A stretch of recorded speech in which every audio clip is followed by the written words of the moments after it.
Bonsoir à tous et bienvenue pour les Jardins de la Culture. Alors cette semaine c'est le cinéma qui sera à l'honneur et pour cela nous aurons Eric Gonzalez qui nous parlera des rencontres du cinéma d'Amérique latine. C'est parti tout de suite.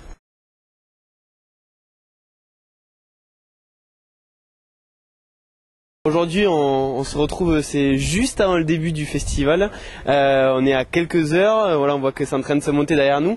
Alors première chose, si on devait expliquer un petit peu aux Toulousains qui ne connaîtraient pas les rencontres du cinéma d'Amérique latine, qu'est-ce que c'est que ce festival et depuis combien de temps il existe? C'est la 22e édition, donc ça existe il y a 22 ans, ça a été créé par une association qui s'appelle l'Arcalt. Donc moi je suis arrivé il n'y a pas si longtemps que ça dans cette association. Et il y a 3 ans c'était Esther Saint-Dissier qui faisait la programmation. Donc j'ai pris les relais. Et bon, c'est un festival de cinéma des films d'Amérique latine, uniquement des films d'Amérique latine. Et en fait, c'est un pont très important entre les professionnels du cinéma européen et latino-américain, à savoir qu'il y a beaucoup de films qui sont présentés dans des sections, dans des modules de professionnels, où des gens viennent avec des projets des films en étape de post-production, qui sont montrés des professionnels de l'image, et qu'après, en fait, ils trouvent ici des partenaires pour en fait que les films soient distribués ou diffusés autrement.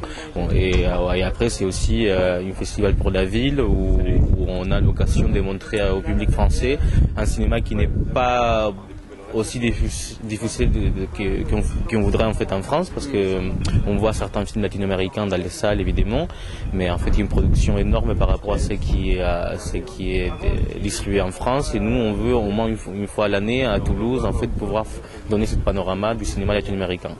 Alors justement, pour revenir un petit peu sur le cinéma latino-américain, aujourd'hui il en est où? Est-ce qu'on pourra, je sais pas, un jour connaître un aussi gros succès que les films hollywoodiens ou, où ça en est aujourd'hui? Est-ce qu'on a des réalisateurs qui sortent un petit peu du lot et qui pourraient avoir un grand succès?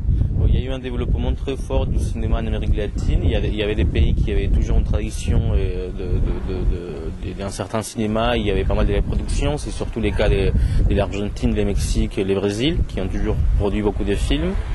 Mais ce qui est plus ou moins récent, c'est qu'il y a des pays plus ou moins petits comme l'Uruguay, le Chili, le Pérou un petit peu, qui ont commencé en fait à développer un cinéma qui maintenant commence à être pas mal connu, des réalisateurs qui vont suivant au grand festival du monde, à Cannes, à Berlin, à Venise.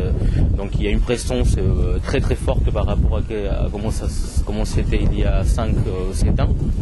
Et il y a aussi des nouveaux pays, par exemple il y a l'Amérique centrale qui commence à apparaître aussi sur les scènes cinéma. Il y a 3 ans c'était vraiment presque impossible de retrouver un film de Costa Rica ou du Guatemala, et en fait cette année il y a un film en compétition du Costa Rica, et l'année dernière il y a eu un film du Guatemala, du Panama, donc en fait voilà. Tous les autres pays commencent à s'y mettre.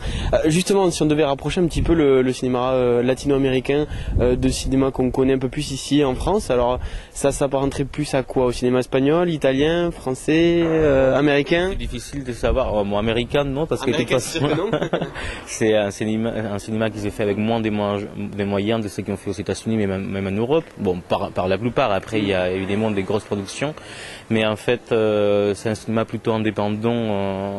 Enfin, indépendant non, puisqu'ils sont dans plusieurs pays. Il y a l'État qui intervient aussi avec des aides de l'État, mais qui reste quand même un cinéma à bas budget. Donc, ça ressemblait pas les cinémas des États-Unis. Et après, à l'intérieur de l'Amérique latine, c'est assez divers.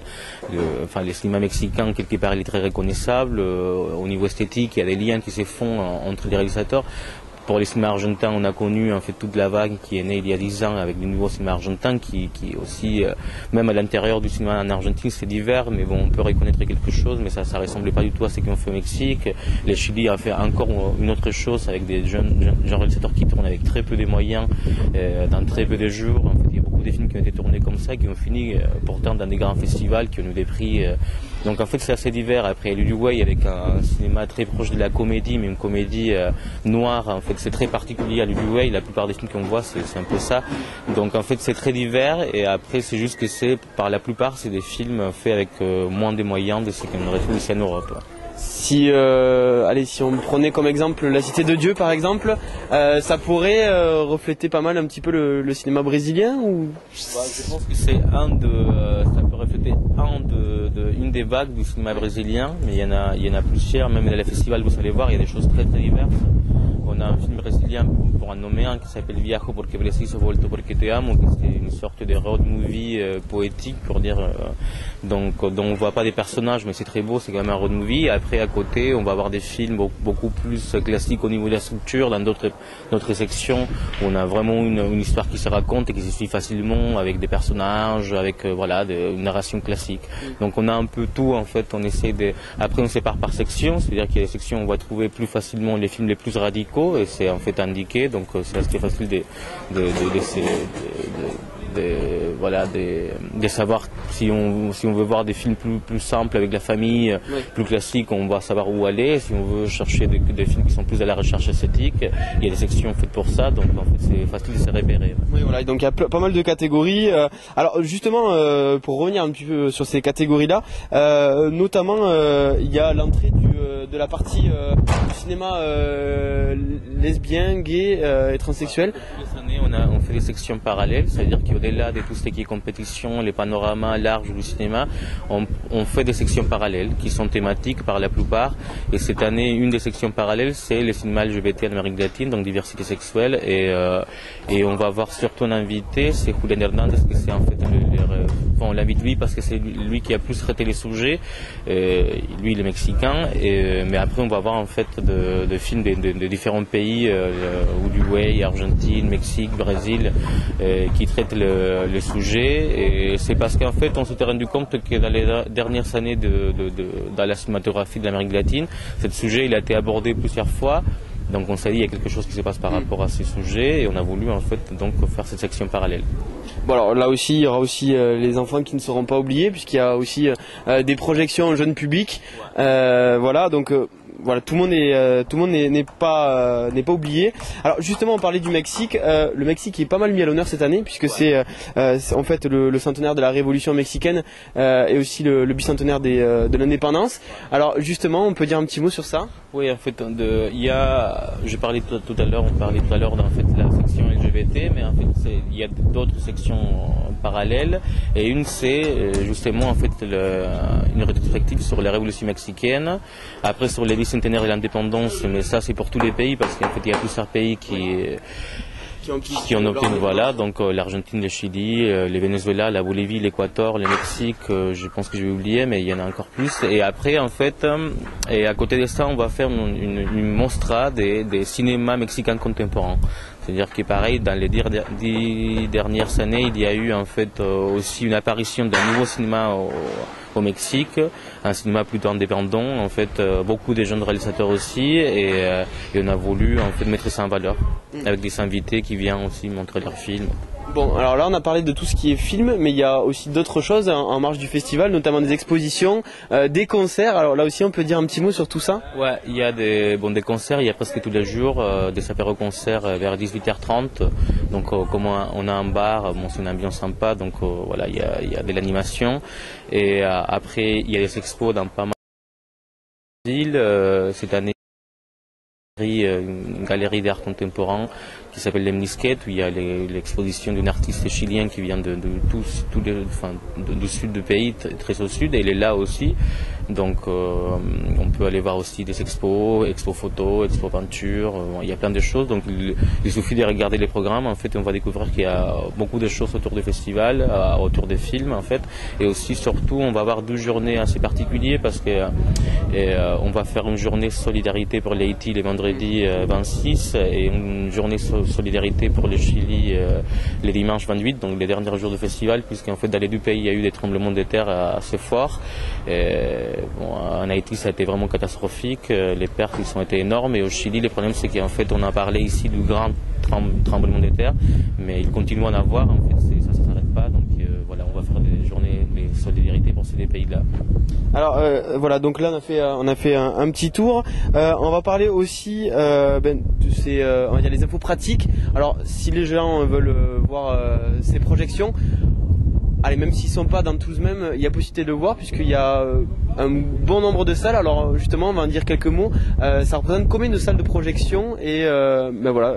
La plupart des salles de Toulouse déjà, en fait, il y a l'ABC, il y a Utopia, il y a la Cinémathèque, Gaumont et les Saves. C'est une école de cinéma, il y a une salle à l'intérieur, donc les Saves, Bellegarde, Cratère, donc en fait presque toutes les salles pratiquement de la ville et aussi en région, puisqu'en fait on mène des opérations de décentralisation, donc ça veut dire on amène ces films-là aussi dans des villes de la région, même jusqu'à assez loin, c'est-à-dire que même à Cahors, à Gaillac, à Montauban, enfin il y a plein de lieux à Foix où les films aussi ils sont programmés pour les publics de ces villes-là.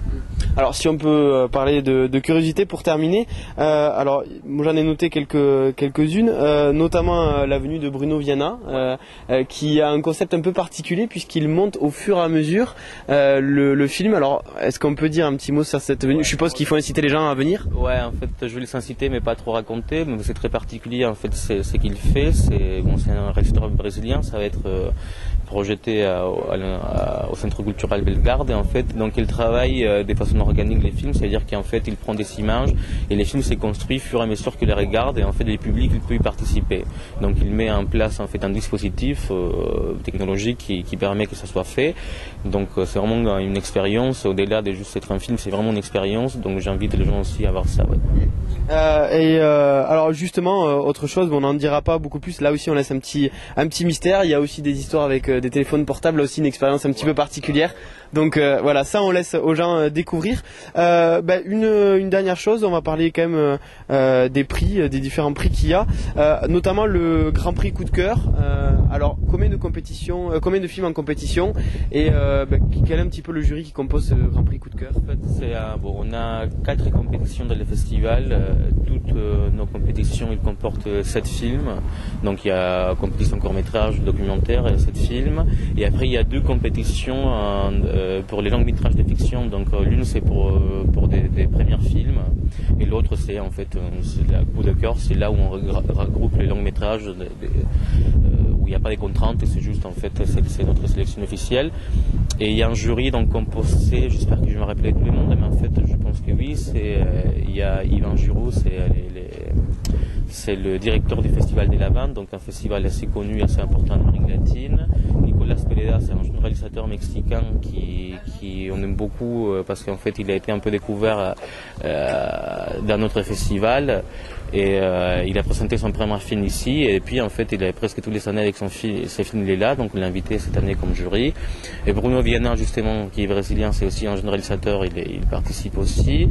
Et après il y a un expert mexicain sur les cinémas mexicains, et comme cette année on met à l'honneur le Mexique, on a voulu avoir un jury, un expert, il habite à Londres mais il est mexicain, donc et je pense qu'il me manque un, parce que j'ai nommé 4, il y en a 5. Et en fait le programmateur du festival de Clermont-Ferrand, c'est le festival des courts-métrages le plus important dans le monde. Donc lui il est directeur des programmations là-bas, mais il participe aussi d'autres festivals dans le monde. Donc il a été aussi invité pour en fait avoir une contrepartie française. C'est en fait les Français qui fait partie du jury. Voilà, je pense qu'on a fait un petit peu le tour de ce festival.